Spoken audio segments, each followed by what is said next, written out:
Hi மக்களே, எல்லாரும் எப்படி இருக்கீங்க?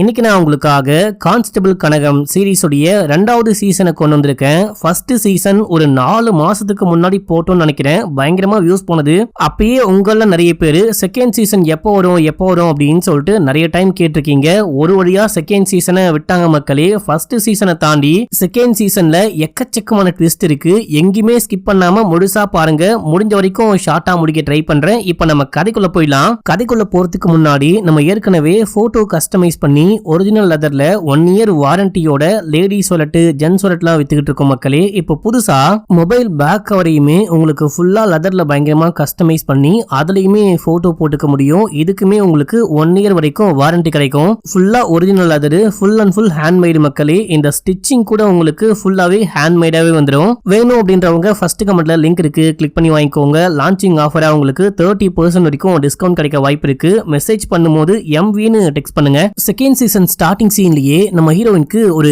கனவு வருது. ஹீரோயினுடைய ஃப்ரெண்டு காணாம போயிட்டாங்க பாத்தீங்களா? டெட் பாடி கூட கிடைச்சிருக்காது. அந்த சந்திரிகாவை யாரோ போட்டு டார்ச்சர் பண்ற மாதிரி கனவு கண்டு கண்ண முடிக்கிறாங்க. ஃப்ரெண்டை தான் காப்பாற்ற முடியல, அட்லீஸ்ட் டெட் பாடியை வச்சு கண்டுபிடிக்கலாம் அப்படின்னு சொல்லிட்டு பார்த்தா அதுக்கும் வழி இல்லாம போயிருச்சு அப்படின்னு சொல்லிட்டு பயங்கரமான ஃபீலிங்ல இருக்காங்க. இப்ப எந்திரிச்சு குளிக்கலான்னு போறாங்க. போன சீசன்ல பல்லிய பார்த்தா கூட பயப்படுவாங்க. ஒரு சரியான பயந்தாங்கோலி அந்த மாதிரி காமிச்சிருப்பாங்க. இப்ப பயம்லாம் போயிருச்சு. பல்லிய பார்த்து கூட பயப்படாம குளிக்க போறாங்க. குளிச்சலாம் முடிச்சுட்டு யூனிஃபார்ம்லாம் போட்டுட்டு நேரா கிளம்பி ஸ்டேஷனுக்கு போனா ஸ்டேஷன் வாசல்ல அந்த காணாம போன பொண்ணுங்களை பத்தி போஸ்டர்லாம் ஒட்டியிருக்கும். அதையெல்லாம் கிழிச்சுக்கிட்டு இருக்காங்க. அதுல சந்திரிகாவுடைய போட்டோ மட்டும் கிழிக்காம இருக்காங்க. ஏன்னா இந்த பொண்ணு காணாம போயிட்டா. இது வரைக்கும் இந்த பொண்ணை கண்டே பிடிக்க முடியல அப்படின்னு சொல்லிட்டு இப்ப நம்ம ஹீரோயினுக்கும் ரொம்ப கஷ்டமா இருக்கு. இதை யோசிச்சுட்டே ஸ்டேஷனுக்குள்ள போனோன்னு எல்லாரும் ரொம்ப சந்தோஷமா இருக்காங்க. ஒரு சின்ன குட்கிராமத்துல இருக்கக்கூடிய ஒரு தம்மாத்துண்டு ஸ்டேஷனு. இந்த ஸ்டேஷனை சேர்ந்த ஒரு கான்ஸ்டபிள் இவ்வளவு பெரிய கேஸையே சால்வ் பண்ணிட்டாங்களே அப்படின்னு சொல்லிட்டு ஹீரோயினை பயங்கரமா பாராட்டுறாங்க.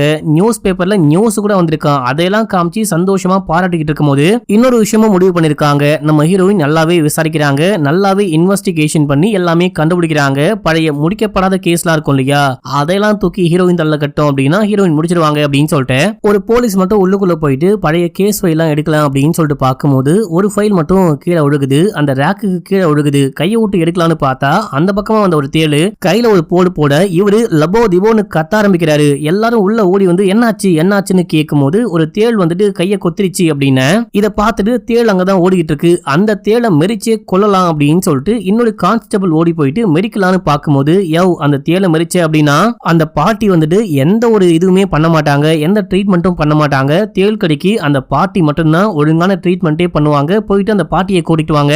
அந்த பாட்டிக்கு தேள்னா ரொம்ப பிடிக்கும். தேளை கொலை பண்ணாம அதை அப்படியே அது பாதையில விட்டு போயிட்டு பாட்டியை கூட்டுவாங்க அப்படின்னும் போது போயிட்டு அந்த பாட்டியை கூட்டிட்டு வராங்க. இதுக்கு முன்னாடி அந்த சீசன்ல காட்டு ஓரமா ஒரு பாட்டி வாழ்ந்துகிட்டு இருக்காங்க, சூனியக்கார பாட்டி மாதிரி இருக்காங்க அப்படின்னு சொன்ன பாத்தீங்களா, அதே பாட்டியை தான் கூட்டிட்டு வராங்க. வந்த பாட்டி பாதிக்கப்பட்ட போலீஸ கூட பார்க்காம அந்த தேளுக்கு என்ன விஷயம் ஆச்சு அப்படின்னு சொல்லிட்டு கேட்டு தேளை பிடிச்சி ஒரு டப்பாக்குள்ள போட்டுட்டு அதுக்கப்புறமா ஏதோ மூலிகை செடியை கொண்டு வந்து ட்ரீட்மெண்ட் பண்ணிட்டு போறாங்க. உனக்கு கண்டிப்பா எல்லாமே சரியாயிடும், நீ கவலைப்படாத அப்படின்னு சொல்லிட்டு போக ஹீரோயின் இந்த விஷயம்லாம் பார்த்துட்டு என்னங்க அந்த பாட்டி வந்தாங்க, ஏதோ ஒரு மருந்து மாதிரி எதையோ தடை விட்டு போனாங்க, இந்த ட்ரீட்மெண்ட் மட்டும் போதுமா, அவர் உயிருக்கு எந்த ஆபத்தும் வராதா அப்படின்னு சொல்லிட்டு கேட்கும்போது இல்ல இந்த ஊர்ல வந்துட்டு இந்த பாட்டி பாம்பு கடி தேள் கடிக்கலாம், இந்த பூ இல்ல இந்த செடியோடைய மருந்து தான் போடுவாங்க, ரொம்பவே சக்தி வாய்ந்த மருந்து, எதுவுமே ஆகாது, எப்படியாப்பட்ட விஷயத்தையும் முடிச்சு அந்த மனுஷங்களை காப்பாத்திரும், மனுஷங்க மாடு அப்படின்னு சொல்லிட்டு எல்லாத்தையும் காப்பாத்தும் அப்படின்னு சொல்றாரு. இப்ப நம்ம ஹீரோனுக்கு டவுட்டா இருக்கு, இந்த பாட்டி தேளை புடிச்சிட்டு போயிட்டு என்ன பண்ண போறாங்க அப்படின்னு சொல்லிட்டு பின்னாடியே ஃபாலோ பண்ணிட்டு போனா இந்த பாட்டி காட்டுக்குள்ள போயிட்டு தேளை அவுத்து விடுறாங்க.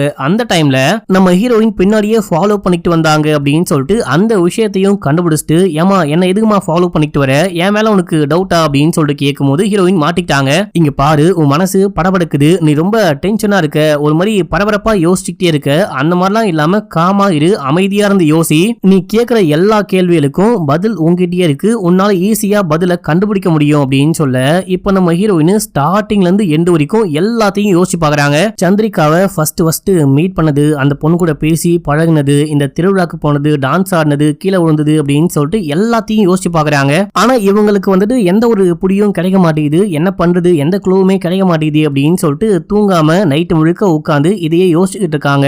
அந்த ஏட்டுடைய வீடு பக்கத்து வீடு தான். வெளியே போயிட்டு பார்க்கும்போது அவரும் உட்கார்ந்துகிட்டு இருக்காரு. இந்த மாதிரி சந்திரிகாவுடைய கேஸ் ஃபைல் எங்க நம்ம ஸ்டேஷன்லயா இருக்கு அப்படின்னு சொல்லிட்டு கேட்கும்போது இல்லமா அந்த கேஸ் உடைய ஃபைல் கமிஷனர் ஆபீஸ்க்கே போயிருச்சு, அவங்களே இந்த கேஸை விசாரிக்க போறாங்களா. சந்திரிகாவுடைய அப்பா வந்துட்டு சமையா சண்டை போட்டு கேஸ் உடைய ஃபைலை கமிஷனர் ஆபீஸ்க்கே மாத்தி விட்டாரு அப்படின்னும் போது அது மட்டும் இல்லாம இங்க பாருமா அவங்க அப்பா அம்மாவே பெருசா கண்டுக்காம அவங்க உண்டு அவங்க வேலை உண்டு இருக்காங்க, உன்னால என்ன பண்ண முடியுமோ எல்லாமே பண்ணிட்ட, இதுக்கப்புறம் நம்மளால என்ன பண்ண முடியும், நம்ம கிட்ட கூட அந்த கேஸ் கிடையாது, நீ அமைதியா விடு, பாத்துக்கலாம், போற போக்குல எல்லாமே பாத்துக்கலாம், நாளைக்கு வந்துட்டு நம்ம டெட் பாடியா கண்டுபிடிச்சோம் இல்லையா, ஃபர்ஸ்ட் சீசன் லாஸ்ட்ல வந்துட்டு அந்த எலும்பு கூடலாம் கண்டுபிடிச்சிருப்பாங்க, சோ வந்துட்டு அவங்க எல்லாரும் இறந்து போயிட்டாங்க, அதுக்கான திதி கொடுக்கணும், ஊர் மக்கள் எல்லாரும் வருவாங்க, சந்திரிகாக்கும் சேர்த்தியே தான் திதி கொடுக்க போறாங்க, நீங்க வந்து கலந்துக்கோ அப்படின்னு சொல்றாரு. இதுக்கு நடுவுல வந்துட்டு பாத்தீங்கன்னா அந்த வில்லன் இந்த ஊருடைய பிரசிடென்ட் இருக்காரு பாத்தீங்களா, அவரை ஹாஸ்பிடல்ல வச்சிருக்காங்க, அவர் ஏதோ பைத்தியம் முடிச்ச மாதிரி பிஹேவ் பண்ணிக்கிட்டு இருக்காரு, பைத்தியமே புடிச்சு போச்சு அந்த மாதிரி தான் காமிக்கிறாங்க. இப்போ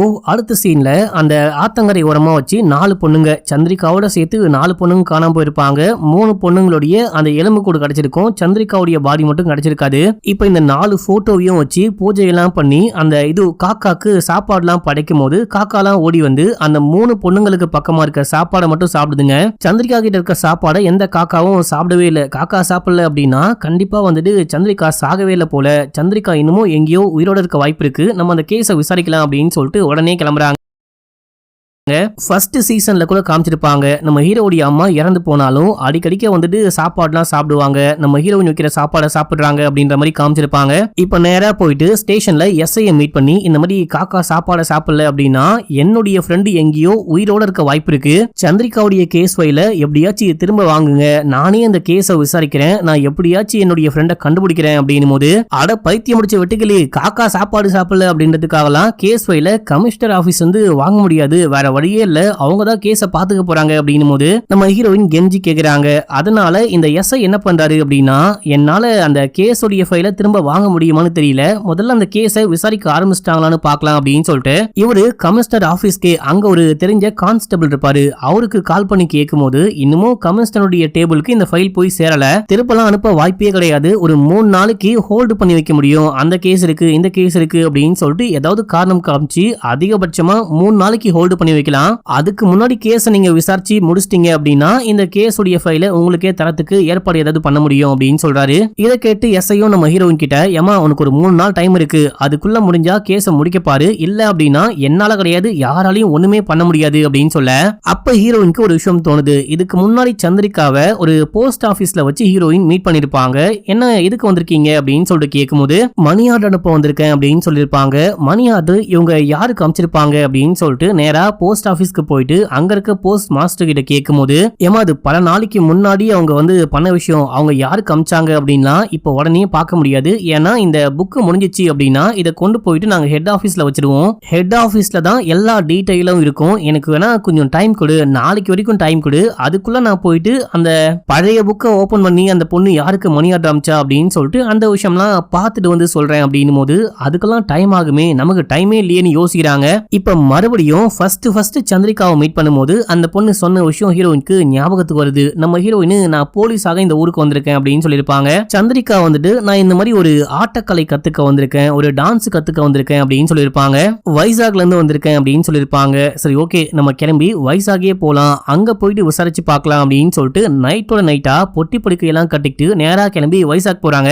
நைட் ஆயிடுச்சு, சமயா மழை பெஞ்சுக்கிட்டு இருக்கு, மழையில நனைஞ்சுக்கிட்டே போயிட்டு கதவை தட்டினா அங்க சந்திரிகாவுடைய அம்மா வந்து கதவை திறக்கிறாங்க. ஆக்சுவலா போன சீசன் முழுக்க இவங்க தான் சந்திரிகாவுடைய அம்மாவா அப்படின்னு சொல்லிட்டு பார்த்தா இவங்க சந்திரிகாவுடைய அம்மா கிடையாது மக்களே, வீட்டு வேலைக்காரியா கூட உதவிக்கு வந்தாங்களாம். போன சீசன் முழுக்க நமக்கு டீடைலா காமிச்சிருக்க மாட்டாங்க, இப்பதான் காமிக்கிறாங்க. அம்மா உள்ளுக்குள்ள உட்காந்துட்டு இருக்காங்க, வாமா உள்ளுக்குள்ள வாமா அப்படின்னு சொல்லிட்டு கூட்டிட்டு போயிட்டு என்ன விஷயம் எதுக்கு வந்திருக்க அப்படின்னு சொல்லிட்டு அம்மாக்கு ஹீரோயினை நல்லாவே தெரிஞ்சிருக்கு, என்ன ஏது அப்படின்னு சொல்லிட்டு கேட்கும் போது இந்த மாதிரி என்ன மன்னிச்சுக்கோங்க, அவ என்னுடைய பெஸ்ட் ஃப்ரெண்டு, நான் தான் சம்பந்தம் இல்லாம இந்த காட்டுக்குள்ள கூட்டிட்டு போயிட்டு வந்தேன், அவளுக்கு ஆனதுக்கு நானும் ஒரு காரணம், என்ன மன்னிச்சுக்கோங்க மன்னிச்சுக்கோங்க அப்படின்னு சொல்லிட்டு மன்னிப்பு கேட்கவா அவ்வளவு தூரம் கிளம்பி வந்த அப்படின்னு சொல்லிட்டு கேட்கும்போது, ஆமா உங்களை பார்த்து மன்னிப்பு கேட்கலாம் அப்படின்னு வந்தேன், நான் இப்போ கிளம்புறேன் அப்படின்னு. இந்த டைம்ல வெளியே மழை பெஞ்சுக்கிட்டு இருக்கு, நைட் டைம், இப்ப எப்படி போக முடியும், நீ வந்துட்டு சந்திரிகாவுடைய ரூம்லயே ஸ்டே பண்ணிக்கோ, அவளுடைய ரூம் சும்மா தான் இருக்கு, நீ ஸ்டே பண்ணிக்கோமா அப்படின்னு சொல்லிட்டு உள்ளுக்குள்ள கூண்டு போக அங்க சந்திரிகாவை பத்தின எல்லா விஷயமும் இருக்கு, அதெல்லாம் பார்த்து ஃபீல் பண்றாங்க. சந்திரிகா வந்துட்டு நிறைய பொம்மையை வாங்கி கலெக்ட் பண்ணி வைப்பாலாம், அந்த பொம்மையெல்லாம் பார்த்துட்டு ஒரு பொம்மையை எடுக்கலான்னு போகும்போது ஏமா அந்த பொம்மையை தொடாத, சந்திரிகாக்கு பொம்மைனா ரொம்ப பிடிக்கும், கொஞ்ச நாளைக்கு முன்னாடி அவளுக்கு பிடிச்ச பொம்மையை கிளீன் பண்றேன் அப்படின்னு சொல்லிட்டு கீழே போட்டு உடைச்சிட்டேன். நான் அவளுக்கு பிடிச்ச பொம்மையை உடைச்சிட்டேன் அப்படின்னு 3 நாள் என்கிட்ட பேசவே இல்ல, நீ பொம்மையை தொடாத அப்படின்னு போது சரிமா நான் தொடமாட்டேன் அப்படின்னு சொல்ல, இப்போ சந்திரிகாவுடைய அம்மாவும் நாளைக்கு தான் சந்திரிகாவுடைய அப்பா வருவாரு, அவர் வந்தவொடனே உன்னை கூட்டிட்டு போயிட்டு பஸ் ஸ்டாண்ட்ல டிராப் பண்ண சொல்றேன், நீ இப்போ சந்திரிகாவுடைய ட்ரெஸ்ஸையே கூட மாத்திக்குமா அப்படின்னு சொல்லிட்டு வெளியே போனா நம்ம ஹீரோயின் கதவெல்லாம் லாக் பண்ணிட்டு சந்திரிகாவுடைய ட்ரெஸ் கபோர்ட்ல இருக்கான்னு பாப்பாங்க. அப்படி கபோர்ட்ல இருக்கான்னு செக் பண்ணிக்கிட்டு இருக்கும்போது கபோர்ட்ல ரத்தக்கரை படிஞ்ச ஒரு ஷாலை பார்த்துட்டு பயங்கரமா ஷாக் ஆகுறாங்க. சந்திரிகாவும் நம்ம ஹீரோயினும் அந்த காட்டுக்குள்ள போயிட்டு வரும்போது பன்னியை பார்த்து கீழே விழுந்திருப்பாங்க. அப்போ காயம்பட்டு ரத்தம் வந்திருக்கும். அந்த ரத்தக்கரை தான் அந்த டைம்ல அந்த பொண்ணு போட்டிருந்த ஷால் தான் இங்க இருக்கு. அந்த ஷால் இங்க எப்படி வந்துச்சு, அந்த ஷால் இங்க இருக்கு, இந்த ரூம்குள்ள இருக்கு அப்படின்னா ஏதோ சம்திங் ராங் அப்படின்னு சொல்லிட்டு யோசிக்கிறாங்க. இந்த டைம்ல யாரோ பேசிட்டு இருக்க மாதிரி சவுண்ட் கேக்குது. இவங்க கதவை கூட திறக்காம அந்த கீ ஹோல் வழியா வெளியே பார்க்கும்போது சந்திரிகாவுடைய அப்பாவும் அம்மாவும் சேர்ந்துட்டு ஹீரோயின் இந்த உள்ள இருக்காங்க அப்படின்ற மாதிரி இந்த ரூமை காமிச்சு கண்ணை காமிச்சு பேசிக்கிட்டு இருக்காங்க. கண்டிப்பா ஏதோ தப்பா இருக்கு அப்படின்னு சொல்லிட்டு ஹீரோயின் பயத்தோட பாத்துக்கிட்டு இருக்க. இதோட ஃபர்ஸ்ட் எபிசோட் முடியுது. இப்போ செகண்ட் எபிசோடைய ஸ்டார்டிங் சீன்லயே ஒரு சின்ன பிளாஷ்பேக் காமிக்கிறாங்க. சந்திரிகாவுடைய அப்பா அம்மா கொஞ்சம் எங்க இருக்காங்க, ஒரு சாமியாரை போயிட்டு மீட் பண்றாங்க, ஒரு ஜோஷியக்காரு. அவர் ஏதோ ஜாதகம்லாம் பார்த்துட்டு இந்த பொண்ணு உங்க கிட்ட இருக்க வரைக்கும் கண்டிப்பா உங்களுக்கு எதுவுமே நல்லபடியா நடக்காது, ஆக்சிடென்ட் ஆகும், உயிர் பலியாகும், பிசினஸ் நாசமா போகும், ஏன் இந்த பொண்ணுடைய அம்மாக்கு கூட உயிருக்கு ஆபத்து வர நிறைய வாய்ப்பு இருக்கு, அதாவது இந்த லேடிக்கு கூட உயிருக்கு ஆபத்து வர வாய்ப்பு இருக்கு அப்படின்னு சொல்றாங்க. எந்த பொண்ணை பத்தி பேசுறாங்க அப்படின்னா டீடைலா காமிக்கல. இப்போ ரியல் டைம்ல காலையில விடியுது. ஹீரோயின் கண்ண முடிச்சு அவங்க டீ குடுக்குறாங்க. அந்த டீ எல்லாம் குடிச்சுக்கிட்டு இருக்கும் போது உங்களுக்கு கால்வலி எப்படி இருக்கு அப்படின்னு சொல்லிட்டு கேட்கும் போது எனக்கு கால்வலியா, எனக்கு கால்வலிலாம் இல்லையே, நான் நல்லா தான் இருக்கேன் அப்படின்னு சொல்றாங்க. எதை வச்சு எனக்கு கால்வலின்னு சொல்ற அப்படின்னு சொல்லிட்டு கேட்கும் போது இல்லம்மா வீட்டுல வந்துட்டு தைலம் பார்த்தேன் அதான் கேட்டேன் அப்படின்னும் போது அது தலைக்கு தலைவலிச்சா தேக்க அப்படின்னு சொல்றாங்க. ஆனா அம்மா போய் சொல்றாங்க. ஏன் அப்படின்னா இதுக்கு முன்னாடி சந்திரிகா வந்துட்டு யாருக்கோ இந்த தைலம் வாங்கி அமுச்சு விட்டுருப்பாங்க. எது தைலம் அப்படின்னு சொல்லிட்டு கேட்கும் போது அம்மாக்கு கால்வலி அப்படின்னு சொல்லியிருப்பாங்க. சந்திரிகா சொன்னது பொய்யா இல்ல இவங்க சொன்னது பொய்யா, இவங்க தான் ஏமாத்துறாங்களா அப்படின்னு சொல்லிட்டு ஹீரோயினுக்கு ஒண்ணுமே புரியல. இதே டைம்ல சந்திரிகாவுடைய அப்பா வராரு. ஆமா அவனை டிராப் பண்றேன் அப்படின்னு சொல்லிட்டு கூட்டிட்டு போயிட்டு பஸ் ஸ்டாண்ட்ல இறக்கி விட்டு மூஞ்ச கூட திரும்பி பார்க்காம விட்டோம் பொழைச்சோம் அப்படின்ற மாதிரி விட்டு அவர் பாட்னு கிளம்பி போயிட்டே இருந்துட்டாரு. இப்ப நம்ம ஹீரோயின் இங்க இருந்து ஸ்டேஷனுக்கு கால் பண்றாங்க. அங்க இருக்க ஒரு போலீஸ் தான் போன் அட்டெண்ட் பண்றாரு. இவர்கிட்ட சொல்லி நீங்க நேரா கிளம்பி போஸ்ட் ஆபீஸ் போங்க, போஸ்ட் ஆபீஸ்ல இந்த மாதிரி சந்திரிகாவை பத்தி ஒரு டீடைல் கேட்டேன், அந்த டீடைல அவங்க கொடுக்குறாங்களான்னு பாருங்க, எல்லாமே ரெடியானு கேட்டுவாங்க, நான் இந்த போன் பூத்லயே வெயிட் பண்றேன் அப்படின்னும் போது சரின்னு சொல்லிட்டு இந்த கான்ஸ்டபிளும் கிளம்பி நேரா போயிட்டு போஸ்ட் ஆபீஸ்ல இந்த மாதிரி ஹீரோயின் கேட்ட அந்த தகவலை கேட்கும் போது அவங்க வந்துட்டு அட்ரஸ் எல்லாம் எடுத்து வச்சிருக்காங்க. இவரு அட்ரஸை வாங்கிட்டு வந்து மறுபடியும் கால் பண்றாரு. நம்ம ஹீரோயின் தான் போன் எடுக்கிறாங்க. அட்ரஸ் இதாமா அப்படின்னு சொல்லிட்டு கொடுக்க ஹீரோயின் நோட் பண்ணிட்டு சரி ஓகே நான் கிளம்பி இந்த அட்ரஸ்க்கு போயிட்டு விசாரிக்கிறேன், நான் சீக்கிரமாவே கிளம்பி ஊருக்கு வரேன் அப்படின்னு சொல்லிட்டு ஹீரோயின் அங்கிருந்து கிளம்பிட்டாங்க. இதே டைம்ல இவங்க போனை வச்ச உடனே நம்ம ஹீரோயினுடைய சித்தி கால் பண்றாங்க. கால் பண்ணி இந்த மாதிரி ஹீரோயினுடைய அப்பாக்கு ரொம்பவே உடம்புக்கு முடியாம படுத்த படுக்கையா இருக்காரு, பொண்ணை பார்க்கணும்னு ஆசையா இருக்கு அப்படின்னு சொல்றாரு. பொண்ணை உடனே கிளம்பி ஊருக்கு வர சொல்லுங்க அப்படின்னும் போது ஏமா அந்த பொண்ணுங்க இல்லம்மா ஒரு வேலையா கிளம்பி வைசாக் போயிருக்காங்க, நான் என்ன விஷயம்னு பாக்குறேன், அவங்க கிட்ட இந்த தகவல் சொல்ல முடியுமான்னு பாக்குறேன் அப்படின்னு சொல்லிட்டு அந்த போனை கட் பண்ணிட்டு உடனே அதே லேண்ட்லைனுக்கு கால் பண்ணும்போது நம்ம ஹீரோயின் அங்கிருந்து கிளம்பிட்டாங்க. அந்த கடைக்காரர் தான் போனையே அட்டெண்ட் பண்றாரு. ஏன்பா அந்த பொண்ணு போன் பேசி முடிச்சுட்டு இங்க இருந்து கிளம்பி போயிருச்சு அப்படின்னு சொல்றாரு. இப்ப அடையங்க சீன் கட்டாது. நம்ம ஹீரோயின் கிளம்பி அந்த அட்ரஸ்ல இருக்க ஒரு வீட்டுக்கு வராங்க. அது ஒரு சின்ன குடிசை வீடு மாதிரி இருக்கு. இவங்க போயிட்டு கதவை தட்டும் போது உள்ளுக்குள்ள இருந்து ஒரு பொண்ணு வந்து கதவை திறக்கிறா.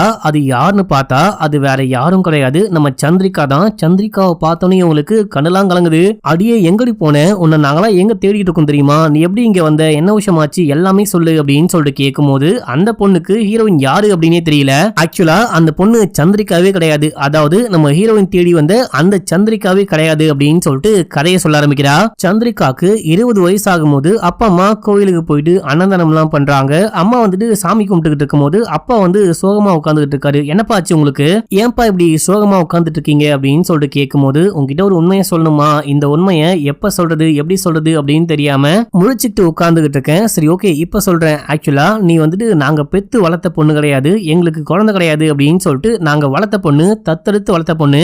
நாங்களே காலப்போக்குல உன்னை வந்துட்டு என்னுடைய பொண்ணாவே பார்த்து வளர்க்க ஆரம்பிச்சிட்டோம். உன்னை வந்துட்டு தத்தெடுத்து கொண்டு வந்தோம் அப்படின்ற விஷயம் கூட ஞாபகத்திலேயே இல்ல, அந்த அளவுக்கு வளர்த்துட்டோம். உன்னுடைய அம்மாலாம் டோட்டலாவே உன்னை தத்தெடுத்து வளர்த்தோம் அப்படின்ற விஷயத்தையே மறந்துட்டு தன்னுடைய பொண்ணாவே வளர்த்துக்கிட்டு இருக்கா. இப்ப கூட எதுக்காக இந்த விஷயம்லாம் உங்ககிட்ட சொல்றேன் அப்படின்னா உனக்கும் இந்த உண்மை தெரியணும். உனக்கும் இப்போ வந்துட்டு 20 வயசு ஆயிருச்சு, நீ நீயும் மேஜர் ஆயிட்ட, உனக்கு இந்த விஷயம் தெரியணும் அப்படின்னு தான் சொல்றேன், மத்தபடி ஒண்ணுமே கிடையாது அப்படின்னு இவங்க ஸ்டார்டிங்ல ஷாக் ஆகுறாங்க.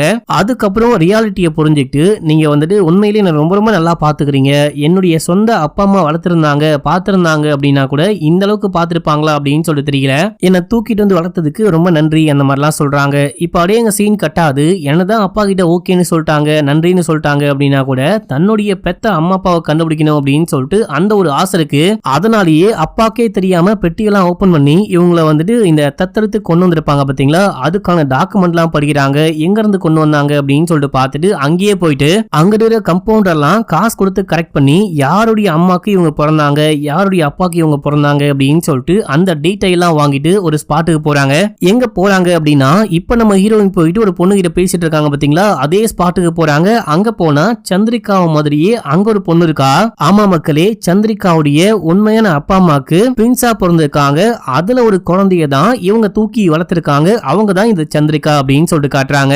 அப்படி மீட் பண்ணி பேசும்போது ஆக்சுவலா அந்த இன்னொரு பொண்ணு இருக்கா பாத்தீங்களா, அந்த பொண்ணை பார்க்கவே பாவமா இருக்கா. ரொம்ப கஷ்டப்பட்டு மாட்டு கொட்டையில வாழ்ந்துகிட்டு இருக்கா, மாட்டெல்லாம் கழுவிக்கிட்டு இருக்கா, பால்லாம் கறந்துகிட்டு இருக்கா. ஆனா சந்திரிகா வந்துட்டு ஒரு அற்புதமான வாழ்க்கையை வாழ்ந்துகிட்டு இருக்கா. இப்ப வந்துட்டு என்ன ஆச்சு ஏதாச்சு அப்படின்னு சொல்லிட்டு ரெண்டு பேரும் பேச ஆரம்பிக்கும் போது ரெண்டு பேருமே பிறந்திருக்காங்க, ட்வின்ஸா பிறந்திருக்காங்க. ட்வின்ஸ் அப்படின்ற விஷயமே ரெண்டு பேருக்கும் தெரியாது. ஆக்சுவலா நம்ம அப்பா வந்துட்டு இறந்து போயிட்டாரு, அம்மாவும் படுத்த படுக்கையா இருக்காங்க.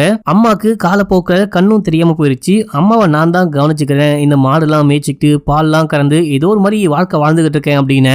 இதையெல்லாம் கேட்க சந்திரிகாக்கே ரொம்ப கஷ்டமா இருக்கு. நீயும் நானும் ஒன்னாவே பிறந்தோம், ஒன்னாவே வளரல அப்படின்னா கூட எதுவா இருந்தாலும் சேமா அனுபவிக்க நமக்கு வந்துட்டு இது இருக்கு. நான் வந்துட்டு நல்லா இருக்கேன் அப்படின்னா நீயும் நல்லா இருக்கணும், நான் நல்லா இல்ல நீ நல்லா இல்ல அப்படின்னா நானும் நல்லாவே இருக்க கூடாது. ஒன்னாவே இந்த உலகத்துக்கு வந்தோம், ஒன்னாவே எல்லாத்தையும் அனுபவிக்கணும். ஆனா நீ மட்டும் கஷ்டப்பட்டுக்கிட்டு இருக்க, நான் மட்டும் ஒரு சந்தோஷமான வாழ்க்கையை வாழ்ந்துகிட்டு இருக்கேன். இது சரியே கிடையாது. நீ என்ன பண்ணு, இந்த மாதிரி என்னுடைய வாழ்க்கைய நீ வாழு, உன்னுடைய வாழ்க்கைய கொஞ்ச நாளைக்கு நான் வாழ்றேன், நம்ம இந்த மாதிரி மாறி மாறி வாழலாம் அப்படின்னும் போது, அடியே நீ என்ன பைத்தியமா, நான் இப்ப சந்தோஷமா தான் வாழ்றேன், இந்த வாழ்க்கையே எனக்கு ரொம்ப பிடிச்சிருக்கு, இப்போ உனக்கு என்னதான் வேணும் அப்படின்னு சொல்லிட்டு கேட்கும் போது, இது உனக்காக கிடையாது எனக்காக. அம்மா வந்துட்டு அம்மாவை இது வரைக்கும் நான் பார்த்ததே கிடையாது, இப்பதான் ஃபர்ஸ்ட் டைமா வந்திருக்கேன், அம்மாவை நான் பாத்துக்கிறேன், அம்மாவுடைய பணிவிடை எல்லாமே நான் செய்ய போறேன், கொஞ்ச நாளைக்கு நீ என்னுடைய வாழ்க்கையை வாழு அப்படின்னு சொல்லிட்டு எப்படியோ பேசி இந்த பொண்ணை கன்வின்ஸ் பண்ணி தன்னுடைய ட்ரெஸ்ஸை போட்டு நான் எப்படி பேசுவேன், நான் எப்படி நடந்துப்பேன், அங்க யார் இருப்பா யார் இருக்க மாட்டா அப்படின்னு சொல்லிட்டு எல்லா டீடைலையும் சொல்லி இவங்க வந்துட்டு அந்த வீட்டுக்கு அமுச்சு விட்டுருக்காங்க. இந்த மாதிரி சந்திரிகா அந்த வீட்டுக்கும் தங்கச்சின்னு அந்த இன்னொரு பொண்ணை வச்சுக்கலாம், தங்கச்சி இந்த வீட்லயும் வாழ ஆரம்பிச்சிருக்காங்க. இந்த மாதிரி மாறி மாறி கொஞ்ச நாளைக்கு ஒரு வாட்டி மாறி மாறி வாழ்ந்திருக்காங்க மக்களே. இது எல்லாமே நல்லா போகும்போது திடீர்னு சந்திரிகாவுடைய அப்பா வந்துட்டு மாப்பிள்ளை பார்க்க ஆரம்பிக்கிறாரு. ஆக்சுவலா சந்திரிகா வந்துட்டு ஒரு பையனை லவ் பண்ணிக்கிட்டு இருக்கா. அந்த பையன் வந்துட்டு கொஞ்சம் வேற ஜாதி பையன். அப்பாக்கு ஜாதி அதுக்கப்புறம் இந்த ஜாதகம் இது ரெண்டுத்துலயுமே நம்பிக்கை ரொம்ப ரொம்ப ஜாஸ்தி மக்களே. வேற எதை வேணா மன்னிச்சிருவாரு, ஏத்துப்பாரு, அட்ஜஸ்ட் பண்ணிப்பாரு. ஜாதி அதுக்கப்புறம் ஜாதகம் இதை மட்டும் மன்னிக்கவே மாட்டாரு, மாத்தவே மாட்டாரு, வேற முடிவே கிடையாது. ஜாதகமும் செட் ஆகல, அதே போல இவன் வேற ஜாதி பையன் அப்படின்றதுனால அப்பா கண்டிப்பா ஒத்துக்க மாட்டாரு. நம்ம என்ன பண்ணலாம் அப்படின்னு சொல்லிட்டு கேட்கும் போது இந்த பையன் படிச்சு முடிச்சுட்டு நான் வெளிநாட்டுக்கு வேலைக்கு போறேன், நான் ஒரு நல்ல நிலைமைக்கு வந்ததுக்கு அப்புறமா அப்பா கிட்ட இந்த விஷயம்லாம் சொல்லி கல்யாணம் பண்ணிக்கலாம் அப்படின்னு சொல்லிட்டு அந்த பையன் துபாய்க்கு வேலைக்கு போயிருப்பான். அதுக்குள்ள அப்பா மாப்பிள்ளைய பார்த்து கட்டிக்கோ கட்டிக்கோன்னு டார்ச்சர் பண்ண இந்த பொண்ணு என்ன பண்ணலான்னு யோசிக்கிறா. அப்பா கிட்ட போயிட்டு படிக்கணும் டைம் வேணும் அப்படின்னு சொல்லிட்டு கேட்கும் போது கல்யாணத்துக்கு அப்புறமா கூட படிச்சுக்கோ அப்படின்னு சொல்றாரு. இவங்க ஏதேதோ பெட்டெல்லாம் போட்டு பாக்குறாங்க. அதுக்கப்புறமா தான் நான் இந்த மாதிரி தப்பாட்டம் கத்துக்கலான்னு இருக்கேன், ஒரு கிராமிய டான்ஸ் கத்துக்கலான்னு இருக்கேன், இது என்னுடைய சின்ன வயசு ஆசை, நிறைய வாட்டி உங்ககிட்ட சொல்லியிருக்கேன், இதுதான் சரியான டைம், நான் கத்துக்கிட்டு அதுக்கப்புறமா கல்யாணம் பண்ணிக்கிறேன், கல்யாணம் பண்ணிக்கிட்டேன் அப்படின்னா குழந்தை குட்டி புருஷன் குடும்பம் மாமியார் வீடு அப்படின்னு சொல்லிட்டு அந்த மாதிரி வாழ்ற மாதிரி ஆயிடும். என்னால கண்டிப்பா தப்பாட்டத்தை கத்துக்கவே முடியாது, ப்ளீஸ் பான்னு கெஞ்சும் போது சரிமா நீ கத்துக்கோ, இது ஏதோ ஒரு கிராமத்தில் தான் கத்து கொடுப்பாங்க, நான் அங்க போயிட்டு ஸ்டே பண்ணி கத்துக்க போறேன் அப்படின்னும் போது தாராளமா போ, ஆனா தனியாலாம் அமுச்சு விட மாட்டேன், நீ வீட்டு வேலைக்காரிய கூடவே கூட்டிட்டு போ அப்படின்னு சொல்லியிருப்பாரு. நம்ம சந்திரிகாக்கு வந்துட்டு இந்த டான்ஸ் கத்துக்கிறதுலாம் விருப்பமே கிடையாது, ஒரு கிராமத்துக்கு போயிட்டு வாழணும் அப்படின்றதுலயும் விருப்பமே கிடையாது. நம்ம போயிட்டு என்ன பண்ண போறோம் அப்படின்னு சொல்லிட்டு தங்கச்சியை அமுச்சு விட தங்கச்சியும் வேலைக்காரியும் சேர்ந்துட்டு தான் அந்த ஊருக்கு வந்திருப்பாங்க. நம்ம ஹீரோயின் பழகினது ஃப்ரெண்டானது இது எல்லாமே தங்கச்சி சந்திரிகா கூட மக்களே. இப்போ தங்கச்சி வந்துட்டு அந்த ஊருக்கு போனதுக்கு அப்புறமா மணி ஆர்டர் போடுறது, அம்மாக்கு தையல் அனுப்புறது, லெட்டர் போடுறது அப்படின்னு சொல்லிட்டு இந்த மாதிரி நிறைய விஷயங்கள் பண்ணிருப்பா. ஆனா திடீர்னு பார்த்தா லெட்டரும் போடாம விட்டுட்டு இருப்பா. ஆளையும் காணும், எப்பயாச்சும் கால் பண்ணுவா, அவ காலும் பண்ணல அப்படின்னு சொல்லிட்டு என்னாச்சோ ஏதாச்சோ அப்படின்னு சொல்லிட்டு நேரா கிளம்பி நான் என்னுடைய அப்பா அம்மா வீட்டுக்கு போகும்போது அவங்க என்ன பார்த்து ஷாக் ஆயிட்டு அழுக ஆரம்பிச்சிட்டாங்க.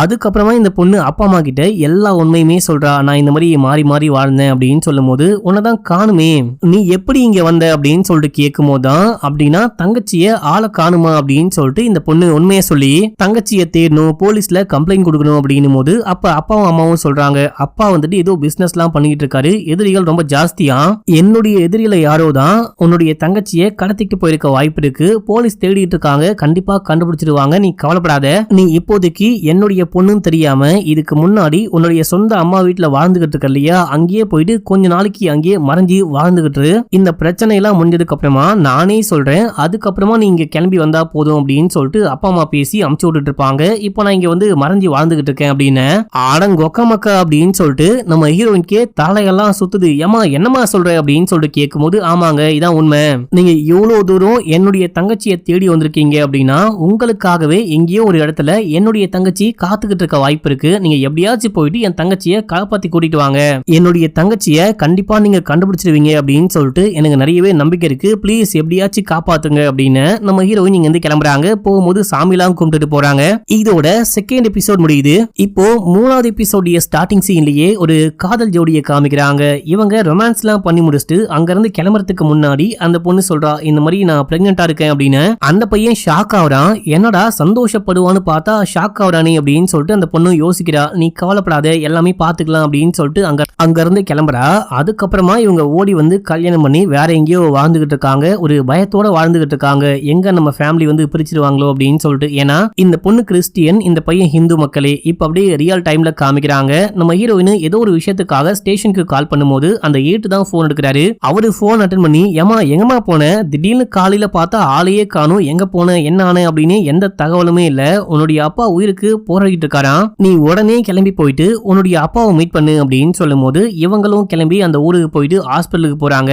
இவங்களுக்கு போயிட்டு அப்பாவை பார்க்கும்போது பழைய விஷயம்லாம் ஞாபகத்துக்கு வருது. நம்ம ஹீரோயின் சின்ன பொண்ணா இருக்கும் போதே இந்த மாதிரி போலீஸ் ஆகணும் அப்படின்னு சொல்லும் போது அப்பா சந்தோஷப்பட்டு ஃப்ரெண்ட்ஸ் கிட்டலாம் சொல்ல ஃப்ரெண்ட்ஸ்லாம் கலாய்க்கிறாங்க, பொட்ட பொண்ணுக்கு போயிட்டு டவுசர் சட்டை பேண்ட் ஷர்ட்லாம் போட்டு போலீஸா அமுச்சு விட போறியா, அதுக்கெல்லாம் வாய்ப்பே இல்ல, செட்டே ஆகாது, சமைய கட்டுக்கு அமுச்சு குக் பண்ண சொல்லு, சமையலை கத்துக்க சொல்லு அப்படின்னு சொல்லிட்டு கலாய்க்கும் போது ஏமா அவனுங்க அப்படிதான் ஏதாவது பேசுவாங்க பொறாமையில, நீ வாமா நான் உன்னை படிக்க வச்சு போலீஸ் ஆக்குறேன் அப்படின்னு சொல்லிட்டு அதுக்கப்புறம் அடிக்கடிக்க சல்யூட்லாம் பண்ணி பொத்தி பத்தி ரொம்ப பாசமா வளர்த்திருப்பாரு. அந்த விஷயம்லாம் யோசிச்சு பார்த்துக்கிட்டே போறாங்க. போகும்போது இப்போ போலீஸ் யூனிஃபார்ம் போட்டுட்டு அப்பாவை போயிட்டு மீட் பண்ணி சல்யூட் பண்றாங்க. நம்ம ஹீரோயின் போலீஸ் ஆனதுக்கு அப்புறமா இப்பதான் ஃபர்ஸ்ட் டைம் மீட் பண்றாங்க அப்பாவை. பொண்ணுடைய சத்தம் கேட்டோனே அப்பா கண்ண முடிக்கிறாரு. கண்ண முடிச்சு பார்த்தவரு பொண்ணு இந்த மாதிரி போலீஸ் கெட்டப்ல இருக்கா, போலீஸ் ஆயிட்டா அப்படின்ற விஷயம் பார்த்துட்டு அப்படியே சிரிச்சுக்கிட்டே கண் கலங்கிட்டு அங்கேயே இறந்து போறாரு. இப்போ அப்படியே அங்க சீன் கட்டாது. அப்பாவுடைய இறுதி சடங்குலாம் நடக்குது. அந்த இறுதி சடங்குக்கு நம்ம ஹீரோடைய ஸ்டேஷனை சேர்ந்த அந்த போலீஸ்லாம் வராங்க. இவங்க மட்டும் இல்லாம சந்திரிகாவுடைய அப்பா அம்மா வராங்க. இவங்க எதுக்கு இங்க வராங்க அப்படின்னு சொல்லிட்டு பார்க்கும்போது அவங்க வந்தவங்க இறுதி சடங்குக்கு மரியாதைலாம் செலுத்திட்டு அந்த அப்பா ஹீரோயின் கிட்ட வந்து பேச ஆரம்பிக்கிறாரு. என்னுடைய பொண்ணு ஆள் மாறாட்டம் பண்ணி வாழ்ந்துகிட்டு இருக்கா அப்படின்ற விஷயத்தையே என்னால கண்டுபிடிக்க முடியல, அது மட்டும் இல்லாம நான் தத்தெடுத்து கொண்டு வரேன் அப்படின்னா இந்த மாதிரி ட்வின்ஸா இருக்காங்க அப்படின்னும் போது ட்வின்ஸாவே நான் கொண்டு வந்திருக்கணும், அந்த ட்வின்ஸை பிரிச்சு நான் பாவம் பண்ணிட்டேன், இப்ப அந்த பொண்ணு காணாம போயிட்டா, அதுக்குமே ஒரு விதத்துல நானும் காரணமா இருக்கேன், நீ எப்படியாச்சும் தேடி அந்த பொண்ணை கண்டுபிடி, அப்பதான் எனக்கே மனசுக்கு நிம்மதியா இருக்கும், நீ என்ன வேணா பண்ணு, என்ன உதவி வேணா என்கிட்ட வந்து கேளு, நான் கண்டிப்பா உனக்கு ஹெல்ப் பண்றேன் அப்படின்னு சொல்றாரு. இப்பதான் நம்ம ஹீரோயின் ஒரு விஷயத்த நோட் பண்றாங்க, இந்த டிரைவரை ஆளக்கானும். நம்ம ஹீரோயின் ஃபர்ஸ்ட் மீட் பண்ணும்போது காரை டிரைவர் தான் ஓட்டிட்டு வருவாரு. அதுக்கப்புறம் எங்க போனாரு அப்படின்னே தெரியல. அன்னைக்கு ஊருக்கு போகும்போது கூட இவர் தான் கொண்டு போயிட்டு பஸ் ஸ்டாண்ட்ல டிராப் பண்ணிருப்பாரு. டிரைவர் எங்க அப்படின்னு சொல்லிட்டு கேட்கும்போது டிரைவர் வேலையை விட்டு போயிட்டாமா அப்படின்னு சொல்லிட்டு போக அப்போ ஹீரோயினுக்கு ஏதோ தோணுது போல. உடனே கிளம்பி நேரா போயிட்டு அந்த மெய்டு வேலைக்காரமாவை மீட் பண்றாங்க. மீட் பண்ணி அந்த டிரைவர் மேல எனக்கு ஒரு டவுட் இருக்கு, அதை பத்தி கொஞ்சம் பேசலாமா, டிரைவர் மேல இருக்க டவுட்டை கிளியர் பண்ணிட்டேன் அப்படின்னா கண்டிப்பா உண்மையை கண்டுபிடிக்க முடியும்னு நினைக்கிறேன், ப்ளீஸ் ஹெல்ப் பண்ணுவீங்களா அப்படின்னு சொல்லிட்டு கேட்கும்போது என்ன ஹெல்ப், உள்ளுக்குள்ளவா அப்படின்னு சொல்லிட்டு கூட்டிட்டு போயிட்டு உட்கார வச்சு இந்த மாதிரி அந்த டிரைவர் மேல உங்களுக்கு ஏதாவது சந்தேகம் இருக்கா, டிரைவர் எப்போ எதுக்கு வேலையை விட்டு போனாரு அப்படின்னு சொல்லிட்டு கேட்கும்போது அவன் சரியான ஃப்ராட் பையமா, அவனை பார்த்தாலே எனக்கு இப்ப கூட கோவமா வருது, நினைச்சாலே கோவமா வருது, அவனுடைய நடவடிக்கையே கொஞ்சம் கூட சரியே கிடையாது. ஒரு நாள் சந்திரிகாவுடைய ட்ரெஸ் எடுத்து அந்த பொண்ணுடைய இன்னர் வேர்லாம் எல்லாம் எடுத்து ஒரு தப்பான காரியம் பண்ணிட்டு இருந்தான். அதை சொல்லவே எனக்கு நாக்கு கூசுது. இதை நான் பார்த்துட்டு கடுப்பாயிட்டு இந்த மாதிரி ஐயா கிட்ட சொல்ல போறேன் அப்படின்னு போது சொல்லாதீங்க அப்படின்னு சொல்லிட்டு காலில் விழுந்து கெஞ்சி அதுக்கப்புறமா தான் ஏதோ ஒரு காரணம் சொல்லிட்டு வேலையை விட்டு போயிட்டான் அப்படின்னு சொல்றாங்க. இப்ப நம்ம ஹீரோயின் அந்த துப்பட்டாவை கையோட கொண்டு வந்திருப்பாங்க. இதை பார்க்கும்போது உங்களுக்கு ஏதாவது ஞாபகம் வருதா அப்படின்னு சொல்லிட்டு கேட்கும்போது இந்த வேலைக்காரமா துப்பட்டாவை பார்த்து ரொம்பவே கண் கலங்கி அழுவ ஆரம்பிக்கிறாங்க. இப்ப இந்த துப்பட்டாவை வாங்கிட்டு நான் நேரா போயிட்டு ஐயாவை மீட் பண்ண போறேன், ஐயா கிட்ட எல்லா உண்மையும் சொல்ல போறேன், எல்லாத்துக்குமே இந்த டிரைவர் தான் காரணம்னு சொல்ல போறேன் அப்படின்னு போது ஏமா கொஞ்சம் வெயிட் பண்ணுமா, நான் இங்க வந்துட்டு உன்கிட்ட பேசுறதுக்கு முன்னாடியே டிரைவரை மீட் பண்ணி பேசிட்டு தான் வந்தேன், அவன் என்கிட்ட வேற ஒரு காரணம் தானே சொன்னான் அப்படின்னு சொல்லிட்டு பேசினதை இப்ப நம்ம ஹீரோயின் சொல்லும் போது நமக்கு பிளாஷ்பேக்கா காமிக்கிறாங்க. டிரைவரை போயிட்டு மீட் பண்ணி நீங்க ஏன் வேலையை விட்டு வந்துட்டீங்க அப்படின்னு சொல்லிட்டு கேட்கும்போது ஐயா வந்துட்டு டைமுக்கு சம்பளமே கொடுக்க மாட்டாரு, அந்த சம்பளமும் பத்த மாட்டேங்குது, அதான் வேலையை விட்டு வந்துட்டேன் அப்படின்னு. சரி நீங்க வந்துட்டு அந்த வேலையை விட்டு வரும்போது கடைசியா அந்த கிராமத்துல இருந்து வீட்டுக்கு போனீங்க இல்லையா, அப்ப என்ன விஷயம் ஆச்சு அப்படின்னு சொல்லிட்டு கேட்கும்போது இவரும் எல்லாமே சொல்றாரு. ஐயா வந்து போலீஸ் கிட்ட சண்டை போட்டு அதுக்கப்புறமா அம்மா எங்க ஸ்டே பண்ணிருந்தாங்களோ அந்த வீட்டுக்கு போயிட்டு ட்ரெஸ் எல்லாம் கொண்டு வர சொன்னாரு, அவங்களுடைய எல்லா துணிமணிகளையும் கொண்டு வர சொன்னாரு. அப்ப நான் தான் எல்லாத்தையும் கொண்டு போனேன், பின்னாடியே தான் அந்த துப்பட்டாவும் ஒரு ஓரமா விழுந்து கிடக்கும், அதையும் தூக்கி போட்டுட்டு இவரே கொண்டு போயிட்டு கொடுக்க இவரு ரத்த கரை படிஞ்சிருக்கு அப்படின்ற விஷயம்லாம் பார்க்கல. இதை அந்த ஃபேமிலியும் பார்க்காம கொண்டு போயிட்டு அப்படியே அந்த கபோர்டுக்குள்ள வச்சுட்டாங்க போல. இந்த விஷயம் தான் இருக்கு, நீ ஒரு கதையை சொல்ற அவன் ஒரு கதையை சொல்றான் அப்படின்னு போது ஓ அப்படியா நீ அப்படி வரையா அப்படின்னு சொல்லிட்டு கேட்டு இப்ப இந்த வேலைக்காரியுடைய பேச்சு தோணியே மாறுது. நீ இங்கேயே உட்காரு, நான் உங்ககிட்ட எல்லாமே சொல்றேன், முதல்ல போயிட்டு டீ போட்டு கொண்டு வரேன், நம்ம கொஞ்சம் அமைதியா டீ குடிச்சுக்கிட்டே உட்காந்து பேசலாம் அப்படின்னு சொல்லிட்டு உள்ளுக்குள்ள போயிட்டு டீ கொண்டு வந்து கொடுத்து நீ குடி அப்படின்னு போது ஹீரோயின் குடிக்க மாட்டேன் அப்படின்றாங்க. ஏமா விஷம்லாம் கலக்கல, குடி ஒண்ணுமே ஆகாது அப்படின்னு சொல்லிட்டு இவங்க குடிச்சு காமிச்சதுக்கு அப்புறமா தான் ஹீரோயின் குடிக்க ஆரம்பிக்கிறாங்க. இப்ப இந்த வேலைக்காரமா கதையை சொல்றாங்க. அன்னைக்கு சந்திரிகா, அதாவது சந்திரிகா அப்படின்ற பேர்ல தங்கச்சி தான் இருக்காங்க, அதை நீங்க அப்படியே விட்டுருங்க, நம்ம சந்திரிகா அப்படின்னே வச்சுக்கலாம். ஹீரோயினுடைய ஃப்ரெண்டு தலையில காயம்பட்டு அந்த டேப்லாம் ஓட்டிக்கிட்டு அந்த ஸ்டிக்கர்லாம் ஓட்டிக்கிட்டு பயந்துக்கிட்டு ஒரு மாதிரி பதட்டமா நேரா கிளம்பி வராங்க. இந்த வேலைக்காரமா பார்த்துட்டு என்னமாச்சு அப்படின்னு சொல்லிட்டு கேட்கும்போது இந்த மாதிரி வர வழியில நானும் என் ஃப்ரெண்டும் கீழே விழுந்து நெத்தியில காயம் பட்டுச்சு, அதுக்கப்புறமா அதுக்கு ட்ரீட்மெண்ட்லாம் பண்ணிட்டு காட்டு வழியா வந்துகிட்டு இருக்கும் போது நர்ஸ் வந்துட்டு பாய் ஃப்ரெண்டை பார்த்து ரொமான்ஸ் பண்றேன் அப்படின்னு சொல்லிட்டு போயிட்டா. அதுக்கப்புறமா இவங்க வரலாம் அப்படின்னு சொல்லிட்டு பார்க்கும்போது அப்ப அங்க எதையோ நோட் பண்றாங்க. என்னன்னா யாரோ தீ பந்தத்தோட அந்த பக்கமா ஓடிக்கிட்டு இருக்காங்க. அதை பார்த்து இவங்க ஷாக் ஆக அந்த டைம்ல யாரோ வந்து வாய புத்துறாங்க. யாருன்னு பார்த்தா அந்த டான்சரு அந்த தாடிக்காரன் தான். டே நீ காட்டுக்குள்ள என்னடா பண்ணிட்டு இருக்க அப்படின்னு சொல்லிட்டு கேட்கும்போது நான் உன்னதான் தேடி வந்தேன் அப்படின்னு சொல்றான். என்ன ஏன் தேடி வந்தேன் அப்படின்னு சொல்லிட்டு கேட்கும்போது நான் வேணுத்துனே அந்த மாதிரிலாம் பண்ணல, தெரியாம பண்ணிட்டேன், மன்னிச்சுக்கோன்னு மன்னிப்பு கேட்கிற டைம் ஆடா இது அப்படின்னு சொல்லிட்டு கேட்கும்போது இது மட்டும் இல்லாம வேற ஒரு முக்கியமான விஷயம் சொல்லணும் அப்படின்னும் போது ஏதோ புலி கத்துற மாதிரி சவுண்டு கேக்குது. ஏமா தாயே காட்டுக்குள்ள இருக்கும் புலிலாம் கத்துற மாதிரி சவுண்டு கேக்குது, நம்ம கிளம்பி ஊருக்குள்ள போயிட்டு பேசிக்கலாம் அப்படின்னு சொல்லிட்டு நடக்க ஆரம்பிக்கும் போது அங்க ஏதோ ஒரே வெளிச்சமா இருக்கு. யாரோ உட்காந்து பூஜை எல்லாம் பண்ணிட்டு இருக்காங்க. யாருன்னு பார்த்தா இந்த ஊருடைய பிரசிடென்ட். இந்த ஆளு நடக்கவே முடியாது அப்படின்னு சொல்லிட்டு பார்த்தா நல்லாவே உட்காந்து ஏதோ பூஜை பண்ணிட்டு இருக்கான். அப்படின்னா ஊருக்குள்ள காணாம போற எல்லா பெண்களுக்கும் இவன் தான் காரணமா, இவன் தான் பெண்கள் எல்லாரையும் ஏதோ பண்றானா அப்படின்னு சொல்லிட்டு இவங்க பேசிக்கிட்டு சரி ஓகே நான் இங்கேயே வெயிட் பண்றேன், நீ போயிட்டு போலீஸை கூட்டிட்டு வா அப்படின்னும் போது உன்னை எப்படி தனியா விட்டு போக முடியும் அப்படின்னு சொல்லிட்டு அந்த பையன் கேட்கும் போது நான் இங்கிருந்து வந்துட்டேன் அப்படின்னா இந்த ஆள் எங்க போறான் என்ன பண்றான் அப்படின்னு யாருக்குமே தெரியாது. சோ அதனால நான் இங்கேயே வெயிட் பண்றேன், இந்த ஆள் என்ன பண்றான் அப்படின்னு சொல்லிட்டு இங்கேயே வெயிட் பண்ணி அந்த ஆளை கண்காணிச்சுக்கிட்டு இருக்கேன், நீ போயிட்டு போலீஸை கூட்டணும் அப்படின்னும் போது ஏமா உன்னையெல்லாம் தனியா விட்டு போக முடியாது, நான் வேணா இங்கேயே வெயிட் பண்றேன், நீ வேணா போயிட்டு யாரையாவது கூட்டிட்டு வா போலீஸை கூட்டிட்டு வா அப்படின்னு சொல்லும் போது தான் நோட் பண்றாங்க. அங்க இந்த பிரசிடென்ட் ஹீரோனுடைய போட்டோ வச்சு பூஜை பண்ணிட்டு இருக்காரு. தோ நான் உடனே போறேன் அப்படின்னு சொல்லிட்டு கிளம்பி போயிருப்பாங்க. அதுக்கப்புறமா தான் யாரோ இந்த தாடிக்காரனை கொலை பண்ணிருப்பாங்க. இப்போ இவங்க கிளம்பி போயிட்டு மேடை பார்த்து மேட் கிட்ட இந்த எல்லா விஷயமும் சொல்லும் போது அந்த ஆளு இந்த ஊருடைய பிரசிடென்ட், அந்த ஆளு இந்த மாதிரிலாம் பண்றாரு அப்படின்னு சொன்னா யாருமே நம்ப மாட்டாங்க. போலீஸ் கூட கூப்பிட்ட குரலுக்கு வரவே மாட்டாங்க. நம்ம என்ன பண்ணலாம் அப்படின்னா முதல்ல நான் கூட வரேன், அது பிரசிடென்டா நான் வந்து பார்த்து கன்ஃபார்ம் பண்றேன், அதுக்கப்புறமா போயிட்டு போலீஸை கூட்டிட்டு வரலாம் அப்படின்னு போது சரி ஓகே வாங்க போலாம் அப்படின்னு சொல்லிட்டு காட்டுக்குள்ள கூட்டிட்டு போகும்போது தான் அந்த துப்பட்டா கீழே விழுந்திருக்கும். இப்போ காட்டுக்குள்ள போயிட்டு பார்த்தா தாடிக்காரனையும் ஆளக்கானும் பிரசிடென்ட்டையும் ஆளக்கானும் அங்க பூஜை பண்ணதுக்கான எந்த ஒரு தடயத்தையும் காணும். என்னமா இது அப்படின்னு சொல்லிட்டு கேட்கும்போது அதான் எனக்கும் புரியல அப்படின்னு சொல்லிட்டு இந்த பொண்ணு திரும்ப அந்த வேலைக்காரி கையில கத்தி வச்சிருக்கா, அந்த கத்தியை வச்சு ஓங்கி ஒரே போடு, அவ்வளவுதான் அந்த ஃப்ரெண்டுக்காரியுடைய கதை அங்கேயே முடியுது. இத கேட்டவனே உடனே நம்ம ஹீரோயினுக்கு கண்ணுல இருந்து தாரையா தண்ணி ஊத்துது. அடி பாவி, என் ஃப்ரெண்ட கொலை பண்ணிட்டியான்னு கேட்கும் போது, உன்னுடைய ஃப்ரெண்ட மட்டும் கிடையாது, உன்னையும் கொலை பண்ண போறேன் அப்படின்னு சொல்லிட்டு கத்தியால கொத்த வர இதோட 3வது எபிசோட் முடியுது. இப்போ 4வது எபிசோடைய ஸ்டார்டிங் சீன்லயே ஒரு காதல் ஜோடி ஓடி வந்து கல்யாணம் பண்ணிட்டாங்க பாத்தீங்களா. அதுல அந்த பொண்ணை காமிக்கிறாங்க. பொண்ணுடைய பேரு மேரி மக்களே. இந்த பொண்ணு மார்க்கெட்டுக்கு வந்து காய்கறி எல்லாம் வாங்கிட்டு இருக்கும் போது அப்போ எதர்ச்சியா தன்னுடைய ஆன்டியை மீட் பண்றா. ஆன்டியை மீட் பண்ணிட்டு அத்தனை பேச போலான்னு போனா அவங்க கண்டுக்காம வந்து போறாங்க.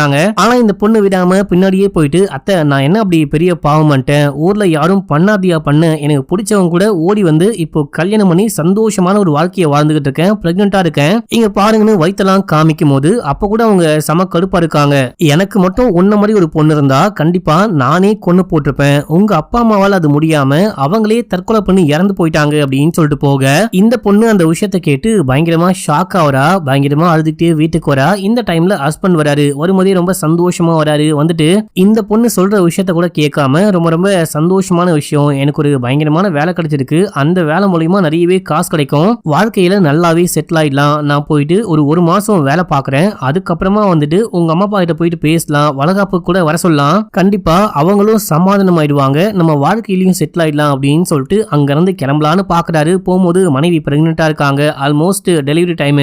இந்த டைம்ல தனியா விட்டு போகணுமே அப்படின்னு சொல்லிட்டு ரொம்ப கஷ்டமா இருந்தாலும் வேலை பார்த்து தானே ஆகணும் அப்படின்னு சொல்லிட்டு மனுஷன் அங்க இருந்து கிளம்புறாரு. போறதுக்கு முன்னாடி என் ஃப்ரெண்டு எல்லாமே கவனிச்சுப்பான், நீ எதுவா இருந்தாலும் அவங்கிட்ட சொல்லு, அவன் எனக்கு கால் பண்ணி சொல்லுவான், நான் எதுவா இருந்தாலும் உன்கிட்ட கால் பண்ணி கூட பேசுறேன் அப்படின்லாம் சொல்லிட்டு அங்க இருந்து கிளம்புறாரு. இவர் போனதுக்கு அப்புறமா போயிட்டு ரொம்ப நாள் ஆகுது. இவங்களுக்கு பிரெக்னன்சி பெயினும் வருது. அந்த ஃப்ரெண்டு தான் தூக்கிட்டு போயிட்டு ஹாஸ்பிட்டல்ல அட்மிட் பண்றாரு. இவங்க அந்த வார்டுக்குள்ள போறதுக்கு முன்னாடி கூட என் புருஷனுக்கு கால் பண்ணிட்டீங்களான்னு கேட்டுதான் போறாங்க.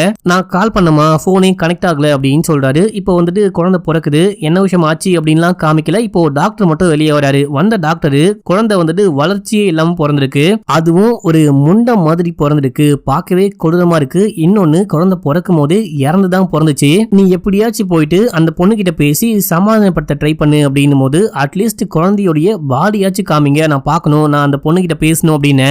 ஏன்பா அந்த குழந்தையோடைய உடம்ப கூட பார்க்க முடியாது, அவ்வளவு கொடூரமா இருக்கு, அந்த பாடியை அந்த பொண்ணு பார்த்தாலே மென்டலி ரொம்ப ரொம்ப டிஸ்டர்ப் ஆயிடுவா. நான் என்ன பண்றேன் அப்படின்னா அந்த டெட் பாடியை நான் வந்துட்டு மெடிக்கல் காலேஜுக்கு அமுச்சு விட்டுறேன், அவங்க வந்துட்டு ஆராய்ச்சிக்கு யூஸ் பண்ணிப்பாங்க, ஃபியூச்சர்ல இந்த மாதிரி குழந்தை பிறக்காம இருக்க என்ன பண்ணலாம் அப்படின்னு சொல்லிட்டு அதுக்கு ஆராய்ச்சி பண்ணுவாங்க அப்படின்னு சொல்லிட்டு போக இப்ப அப்படியே எங்க சீன் கட் ஆகுது. இந்த பொண்ணுக்கு மயக்கம்லாம் தெரிஞ்சதுக்கு அப்புறமா இந்த ஃப்ரெண்டும் போயிட்டு எல்லா உண்மையும் சொல்ல இந்த பொண்ணு கதறி கதறி அழுதுகிட்டு இருக்கா. இது மட்டும் இல்லாம வேலை பார்க்க ஊருக்கு போன புருஷனும் ஏதோ ஒரு ப்ராப்ளம்ல மாட்டி இறந்து போயிட்டு இருப்பாரு, அதையும் கேள்விப்பட்டு பயங்கரமா அழுதுகிட்டு இருக்காங்க. இப்போ ரியல் டைம்ல காட்டுறாங்க.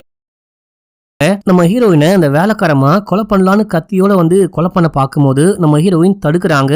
எவ்வளவு பயங்கரமா தடுக்கிறாங்க. வரும்போதே நம்ம ஹீரோயின் போலீஸ் டீமோட வந்திருக்காங்க. உள்ள ஏதோ சத்தம் கேக்குது அப்படின்னு சொல்லிட்டு அவங்களும் வந்து பார்த்துட்டு இவங்களை கையும் களவுமா பிடிச்சி கைது பண்றாங்க. ஸ்டேஷனுக்கு கூட்டு போயிட்டு விசாரிக்கும் போது இவங்க ஒத்துக்கிறாங்க, நான் தான் கொலை பண்ணேன், ஆமா நான் தான் கொலை பண்ணேன் அப்படின்னு சொல்லிட்டு ஒத்துக்கிறாங்க. இருந்தாலுமே டெட் பாடி எங்க போச்சு அப்படின்னு சொல்லவே மாட்டேன், நீங்க என்ன பண்ணாலும் சொல்லவே மாட்டேன் அப்படின்னு சொல்லிட்டு அமைதியா இருக்காங்க. அதுக்கப்புறமா இந்த கேஸ் கோர்ட்டுக்கு போது அவங்களுக்கும் வாழ்நாள் முழுக்க ஜெயில இருக்கணும் அப்படின்னு சொல்லிட்டு தண்டனையும் கிடைக்குது. இது நியூஸ்லயும் வருது. இந்த நியூஸ் பேப்பரை கொண்டு வந்து ஹீரோயின் கிட்ட அந்த ஏட்டு காமிக்கும் போது இவங்களுக்கு ரொம்ப ரொம்ப கஷ்டமா இருக்கு. தன்னை வந்துட்டு ஒரு அம்மா மாதிரி பாத்துட்டா, அநியாயமா இந்த பொண்ணுடைய டெட் பாடி கூட கைக்கு கிடைக்கவே இல்ல, தகனம் கூட பண்ண முடியலன்னு ஃபீல் பண்றாங்க. அந்த ஏட்டு தான் கொஞ்சம் ஆறுதலா பேசுறாரு, உன்னால என்ன பண்ண முடியுமோ எல்லாமே பண்ணிட்டமா, எப்படியா இருந்தாலும் அந்த பொண்ணுடைய ஆன்மா சாந்தி அடைஞ்சிருக்கும், நீ அமைதியா விடு அப்படின்னு சொல்ல இப்போ இந்த ஸ்டேஷனுக்கு இன்னொரு கேஸ் வந்திருக்கும். எவனோ ஒருத்தன் எதையோ ஆட்டைய போட்டான் அப்படின்னு சொல்லிட்டு அந்த திருட்டு பையனை பிடிச்சிட்டு வந்து விசாரிச்சுக்கிட்டு இருக்காங்க. அவனை விசாரிக்க ஹீரோயினும் போகும்போது அவங்க இருந்து ஒரு செருப்பை பாக்குறாங்க. அவன் ஊக்கு குத்தன ஒரு செருப்பை போட்டிருக்கான். இதை பார்க்கும்போது ஹீரோயினுக்கு என்னமோ தோணுது. ஆக்சுவலா அந்த திருவிழா அன்னைக்கு நம்ம ஹீரோயினும் ஃப்ரெண்டுக்காரையும் சேர்ந்துட்டு எங்கேயோ கிளம்பிருப்பாங்க பாத்தீங்களா, போயிட்டு வரும்போது தான் காயம் பட்டிருக்கும், அது எல்லாமே உங்களுக்கு ஞாபகம் இருந்திருக்கும். இப்படி இவங்க கிளம்பி போகும்போது அங்க கரெக்டா இந்த வேலைக்கார லேடி வராங்க. இந்த மாதிரி நானும் இந்த பொண்ணு வெளியே போறோம் அப்படின்னு சொல்லிட்டு போகும்போது அவங்க போட்டிருந்த செருப்பு அருந்து போது அவங்க தான் ஊக்கு குத்தி இந்த செருப்பை போடுறாங்க. அடுத்த நாள் காலையில போலீஸ் ஸ்டேஷனுக்கு வரும்போது இந்த செருப்பே இல்லாம வெறும் கால்ல வந்து கம்ப்ளைண்ட் கொடுத்திருப்பாங்க. அந்த செருப்பு இந்த திருடங்கையில இருக்கு அப்படின்னா இவனுக்கும் இந்த செருப்பு காணாம போனதுக்கும் அந்த வேலைக்காரிக்கும் இந்த டெட் பாடி இது எல்லாத்துக்கும் ஏதோ ஒரு கனெக்ஷன் இருக்கு போல அப்படின்னு சொல்லிட்டு இந்த திருடங்கிட்ட கேட்கும் போது நான் ஆட்டைய போட போன இடத்துல தான் இந்த செருப்பு இருந்துச்சு, போட்டுட்டு வந்தேன் அப்படின்னு சொல்றான். சரி எங்க இருந்து இதை கொண்டு வந்த, கூட்டிட்டு போயிட்டு காமி அப்படின்னும் போது இவனும் ஒரு ஆத்தங்கர ஓரமா கூட்டிட்டு போயிட்டு இங்கதான் இந்த செருப்பை பார்த்து போட்டுட்டு வந்தேன் அப்படின்னு சொல்றான். நம்ம ஹீரோயின் சுத்தி முத்தி பாக்குறாங்க. ஆத்துக்குள்ளேயே இறங்கி தேடுங்க அப்படின்னாலும் ஆத்துக்குள்ள இறங்கி வாங்கி தேடினாலும் டெட் பாடியே கிடைக்கல. அப்பதான் நம்ம ஹீரோயின் அங்க புதுசா ஒரு டவர் கட்டிட்டு இருக்காங்க.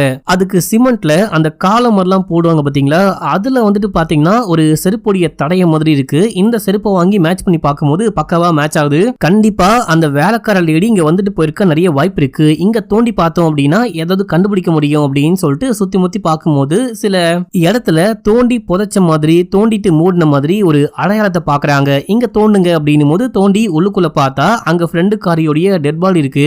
இத பார்த்துட்டு நம்ம ஹீரோயின் செமையா அழுகுறாங்க. பழைய எல்லா விஷயத்தையும் நினைச்சு பார்த்து பயங்கரமா அழுகுறாங்க. இதுக்கப்புறமா தகனம்லாம் பண்ணி முடிக்கிறாங்க. முடிச்சுட்டு இதே கோவத்தோட ஜெயிலுக்கு போயிட்டு அந்த வேலைக்கார லேடியை மீட் பண்றாங்க. மீட் பண்ணா என்னதான் இவ ஜெயிலுக்குள்ள இருந்தாலும் இவளுடைய அந்த திமிரு குறையவே இல்ல, உனக்கு ஜெயிலுக்குள்ள வந்தாலும் திமிரு குறையவே இல்ல அப்படின்னு சொல்லிட்டு ஹீரோயினே கேட்கும்போது ஏன் குறையணும், நான் என்ன பண்ணேன், எதுக்கு என் திமிரு குறையணும் அப்படின்னு சொல்லிட்டு கேட்கும்போது ஆமா ஆமா ஊரடிச்சு உலையில போடுறது உனக்கு ஒன்னும் புதுசு இல்ல, ஆமா தானே மேரி அப்படின்னு சொல்லிட்டு கேட்கும்போது அதாவது பிளாஷ்பேக்ல மேரின்னு ஒரு பொண்ணை காமிக்கிறாங்க பாத்தீங்களா, அந்த மேரி வேற யாரும் கிடையாது, இந்த வேலைக்கார லேடி தான் அப்படின்னு சொல்லிட்டு காமிக்கிறாங்க. இப்போ பிளாஷ்பேக்ல மேரியோடைய புருஷனுடைய அந்த ஃப்ரெண்டை காமிக்கிறாங்க. இவரு பார்ல உட்காந்து சருகு போட்டுட்டு இருக்கும்போது அங்க ஒரு ஃப்ரெண்டு வராரு.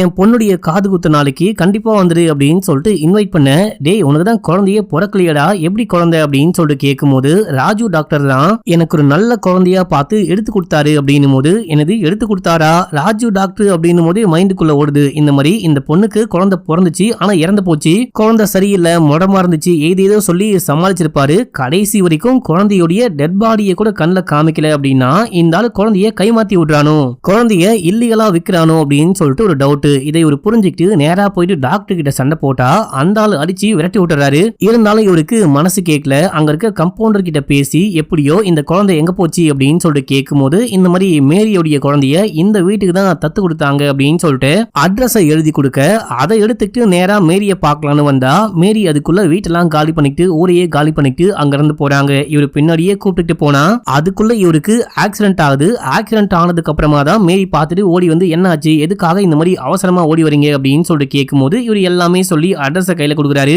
இவங்க அட்ரஸை வாங்கிட்டு நேரா போயிட்டு அந்த வீட்டுக்கு போறாங்க. அந்த வீட்டுக்கு போனா குழந்தைக்கு ஏதோ ஒரு ஃபங்க்ஷன், பேர் வைக்கிற ஃபங்க்ஷனும் ஏதோ ஒரு ஃபங்க்ஷன் நடந்துகிட்டு இருக்கு. குழந்தை அழுதுகிட்டு இருக்கு. உடனே மேரி போயிட்டு குழந்தைய தன்னுடைய குழந்தை தான் அப்படின்னு சொல்லிட்டு தூக்கும் போது அப்ப அந்த அப்பா அம்மா வராங்க. இது சந்திரிகாவுடைய வீடு மக்களே. அப்போ சந்திரிகாவுடைய அப்பா அம்மா வந்துட்டு யாருமா நீ வந்துட்டு இந்த குழந்தைய ஏன் தூக்குற அப்படின்னு சொல்லிட்டு கேட்கும் போது, இல்லங்கய்யா இந்த பக்கம் போனேன், ஒரே பசி, ஃபங்க்ஷனை பார்த்தோன்னே சாப்பிடலான்னு வந்தேன், அப்பதான் குழந்தை அழுதுச்சு அப்படின்னு சொல்லிட்டு மனசு கேட்காம குழந்தைய தூக்குனேன் அப்படின்னும் போது இவங்களுக்கும் மேரிய பார்க்க ரொம்ப பாவமா இருக்கு. சரி ஓகே, உனக்கு வந்துட்டு சொந்த பந்தம் யாருமே இல்லைன்னு சொல்ற, குழந்தை மேல ரொம்பவே பாசமா இருக்க, குழந்தை அழுதுச்சு அப்படின்னா தூக்குற அப்படின்னும் போது நீ எங்க வீட்லயே எங்க கூட இருக்கிறியா, ஒரு வேலைக்காரியா ஒரு மெய்டா, இந்த குழந்தைய பார்த்து வளர்க்க ஹெல்ப் பண்ண முடியுமா அப்படின்னு சொல்லிட்டு கேட்கும்போது கண்டிப்பா அப்படின்னு சொல்லிட்டு இதை விட ஒரு பாக்கியம் கிடைக்குமா அப்படின்னு சொல்லிட்டு இங்கேயே ஸ்டே பண்ணி வேலைக்காரியா வீட்டு வேலையை பார்த்துட்டு இந்த பொண்ணுக்கு அம்மாவா இருந்துட்டு இந்த குழந்தையும் நல்லபடியா பாத்துக்கிறாங்க அப்படின்னு சொல்லிட்டு காமிக்கிறாங்க. இந்த எல்லா விஷயத்தையுமே நம்ம ஹீரோயின் விசாரிச்சு கண்டுபிடிச்சிருப்பாங்க. இது மட்டும் இல்லாம சந்திரிகாவுடைய அம்மா அப்பாட்ட போயிட்டு விசாரிக்கும் போது அவங்க சொல்றாங்க இந்த மாதிரி மேரிக்கு வந்துட்டு இந்த குழந்தை தத்து குழந்தை அப்படின்ற விஷயம் தெரியுமா அப்படின்னு சொல்லிட்டு கேட்கும்போது அப்பா தெரியாது அப்படின்னு சொல்றாரு. ஆனா அம்மா நான் சொன்னேன் அப்படின்னு சொல்றாங்க. ஒரு சிச்சுவேஷன்ல இந்த மாதிரி இந்த குழந்தை தத்தெடுத்து வளர்க்குற குழந்தை அப்படின்னு சொல்லும் போது, தத்தெடுத்தா என்னமா நீங்க வந்துட்டு பெத்த குழந்தைய விட ரொம்பவே நல்லா பாத்துக்கிறீங்க, இந்த குழந்தை அதிர்ஷ்டமான குழந்தை அப்படின்னும் போது, இல்ல ஆக்சுவலா இதுக்கு முன்னாடி எங்களுக்கு குழந்தை இல்லை அப்படின்னு சொல்லிட்டு இன்னொரு பெண் குழந்தைய தூக்கிட்டு வந்து வளர்க்கும் போது அப்போ ஜோஷியக்காரு இந்த மாதிரி இந்த குழந்தைய வளர்த்தீங்க அப்படின்னா எதுவுமே நல்லா இருக்கு, எல்லாமே நாசமா போயிடும், சொல்ல போனா உங்க உயிருக்கே ஆபத்து அப்படின்ற மாதிரிலாம் சொன்னாரு. அதனால அந்த குழந்தை ஒரு மாதிரி தத்திரம் முடிச்ச குழந்தை அந்த மாதிரி மீன் பண்ணுவாங்க. அந்த குழந்தை இருந்தா எதுவுமே நம்ம குடும்பத்துல நல்லாவே இருக்காது அப்படின்னு சொல்லிட்டு அந்த குழந்தைய திரும்ப கொண்டு போயிட்டு எங்கேயோ கொடுத்துட்டு அதுக்கப்புறமா தான் இந்த சந்திரிகா இந்த குழந்தைய தூக்கிட்டு வந்து வளர்க்கணும். இந்த குழந்தைய கொண்டு வந்ததுக்கு அப்புறமா பயங்கர லக்கு, நாங்க ரொம்பவே சந்தோஷமா இருக்கோம், பிசினஸ் எல்லாமே ரொம்பவே நல்லா இருக்கு அப்படின்ற மாதிரி சொல்றாங்க. இதை கேட்டோடனே மேரிக்கு தூக்கி வாரி போடுது. அடி பாவி, என் குழந்தை தத்திரம் முடிச்ச குழந்தையா, என்னுடைய குழந்தைய எங்கேயோ கொடுத்துட்டு வந்துட்டீங்களா அப்படின்னு சொல்லிட்டு வெறுப்பாகிறாங்க. இதுக்கப்புறமா மேரி மறுபடியும் அந்த ஹாஸ்பிட்டலுக்கு போயிட்டு அந்த கம்பவுண்டர் கிட்ட என் குழந்தை எங்க போச்சு அப்படின்லாம் கேட்க ட்ரை பண்ணிருப்பாங்க, கண்டுபிடிக்க ட்ரை பண்ணிருப்பாங்க. கடைசி வரைக்கும் தன்னுடைய குழந்தை எங்க போச்சு அப்படின்னு கண்டே பிடிக்க முடியல. இது மட்டும் இல்லாம இந்த சந்திரிகாவை நிறைய வாட்டி இந்த மேரி வந்துட்டு கொலை பண்ண ட்ரை பண்ணிருப்பாங்க. கொலை பண்ண முடியாம கடைசியா அந்த காட்டுக்குள்ள வச்சு ஒரே வாட்டியா கொலை பண்ணிட்டு இருப்பாங்க. இந்த கதையெல்லாம் நான் உங்ககிட்ட சொல்லிக்கிட்டு இருக்கேன் பாரு, நீ முதல்ல இங்கிருந்து கிளம்பு, நான் எதுக்காக இந்த கதையெல்லாம் உங்ககிட்ட சொல்லிக்கிட்டு இருக்கணும், போ போ அப்படின்னும் போது நான் போதான் போறேன், போறதுக்கு முன்னாடி இதை பாரு அப்படின்னு சொல்லிட்டு ஒரு சர்டிபிகேட்டை காமிக்க, இது என்ன அப்படின்னு சொல்லிட்டு கேட்கும் போது, உன்னுடைய உண்மையான பொண்ணு, உன்னுடைய உண்மையான குழந்தை எங்க வாழ்ந்துகிட்டு இருக்கு, எங்க வளர்ந்துகிட்டு இருக்கு அப்படின்னு சொல்லிட்டு அதுக்கான சர்டிபிகேட். குழந்தைய இந்த மாதிரி தத்து கொடுக்கணும் அப்படின்னா சும்மா கொடுக்க மாட்டாங்க, இந்த மாதிரி அக்ரிமெண்ட்லாம் போட்டு சில டாக்குமெண்ட்லாம் இருக்கும், அந்த டாக்குமெண்டோடைய ஒரு சர்டிபிகேட்டை காமிக்கிறாங்க. பின்னாடி பக்கமா காமிக்கிறாங்க. அடியே நான் போயிட்டு எவ்வளவோ விசாரிச்சு பார்த்தேன், அந்த கம்பவுண்டர் கிட்ட கூட கேட்டு பார்த்தேன், என்கிட்ட அந்த ஆளு எதுவுமே சொல்லவே இல்லை, காசு கொடுத்தாலும் சொல்லவே இல்லை, உன்கிட்ட மட்டும் எப்படி சொல்லுவான், பொய் சொல்றியா அப்படின்னு சொல்லிட்டு கேட்கும்போது, அட பைத்தியம் முடிச்ச பட்டாமுச்சி, இல்ல பைத்தியம் முடிச்ச வெட்டுக்கிளி, நீ ஒரு சாதாரண லேடி, நான் போலீஸ்காரி, நான் என்கிட்ட அவன் பேசுறதுக்கும் நீ போயிட்டு அவங்கிட்ட பேசுறதுக்கும் நிறைய வித்தியாசம் இருக்கு அப்படின்னு சொல்ல, ஐயோ அப்படின்னா உண்மையிலேயே என் குழந்தைய கண்டுபிடிச்சிட்டியா, அதை என் கையில கொடு, அதை என் கையில கொடு அப்படின்னு சொல்லிட்டு புடுங்க ட்ரை பண்றா, ஏதேதோ பண்ணிட்டு இருக்கா. அப்போ ஹீரோயின் அவளுக்கு முன்னாடி அதை கிழிச்சு தூக்கி போட்டு, அநியாயமா 20 வருஷம் கூடவே வச்சு வளர்த்த பொண்ணை கொலை பண்ணிட்ட, பாவமே பார்க்காம கொலை பண்ணிட்ட, தன்னுடைய பொண்ணு மாதிரி வளர்த்து அந்த பொண்ணை கொலை பண்ணிட்ட, அநியாயமா என் ஃப்ரெண்டை கொலை பண்ண இல்லையா, அதுக்கு இது தண்டனை கிடையாது, ஏன்னா ஜெயிலுக்கு வந்து சந்தோஷமா தான் வாழ்ந்துகிட்டு இருக்கா, நான் உனக்கு கொடுக்குற மாதிரி தண்டனை அப்படின்னு சொல்லிட்டு இந்த மாதிரி இதை கிழிச்சு போட்டு, வாழ்க்கை முழுக்க உன் பொண்ணு எங்க போனா என்ன ஆனா அப்படின்னு சொல்லிட்டு கண்டே பிடிக்க முடியாம கஷ்டப்பட்டு நீ வாழ போற, அழுது புழுங்க போற, சாவடி நீ அப்படின்னு சொல்லிட்டு அங்க இருந்து கிளம்புறாங்க. அந்த லேடி செம்மையா கத்திக்கிட்டு இருக்காங்க. இப்போ ஹீரோயின் வந்துகிட்டு இருக்கும் போது, அப்பா இறந்து போனதுக்கு அப்புறமா வீட்டுக்கு போயிட்டு அப்பாவுடைய திங்ஸ் எல்லாம் கிளீன் பண்ணிட்டு இருக்கும் போது, அப்ப அங்க இருந்து அப்பாவுடைய கட்டிலுக்கு கீழே இருந்து ஒரு சாவியை கண்டுபிடிக்கிறாங்க. அது ஒரு பெட்டியுடைய சாவி. அந்த பெட்டியை திறந்து உள்ளுக்குள்ள பார்க்கும்போது அம்மாவுடைய திங்ஸ் எல்லாம் இருக்கும், முக்கியமா இந்த சர்டிபிகேட் இருக்கும். இப்போ நம்ம ஹீரோயின் கிழிச்சு போட்டு வந்தாங்க பாத்தீங்களா, அந்த சர்டிபிகேட் அங்கதான் இருந்திருக்கும். அதாவது இங்க வச்சாம் பாரா தாறு மாறான ட்விஸ்ட் அப்படின்ற மாதிரி அந்த மேரியோடைய பொண்ணு வேற யாரும் கிடையாது, நம்ம ஹீரோயின் தான் அப்படின்னு சொல்லிட்டு காட்டுறாங்க. இப்போ அப்படியே சீன் கட் ஆகுது. சில மாதங்களுக்கு பிறகு நம்ம ஹீரோயின் ஸ்டேஷன்ல இருக்காங்க, பரபரப்பா நிறைய கேஸ சால்வ் பண்ணிட்டு இருக்காங்க. இந்த டைம்ல யாரோ கால் பண்றாங்க. யாரு கால் பண்றான்னு பார்த்தா மேரி தான் கால் பண்றாங்க.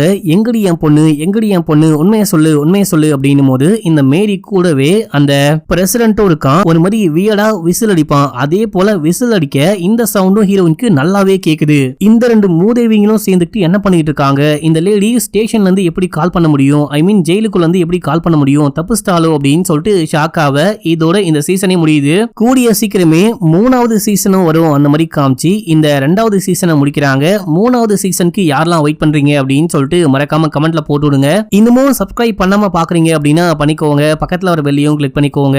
ஓகே மக்களே, பாய்.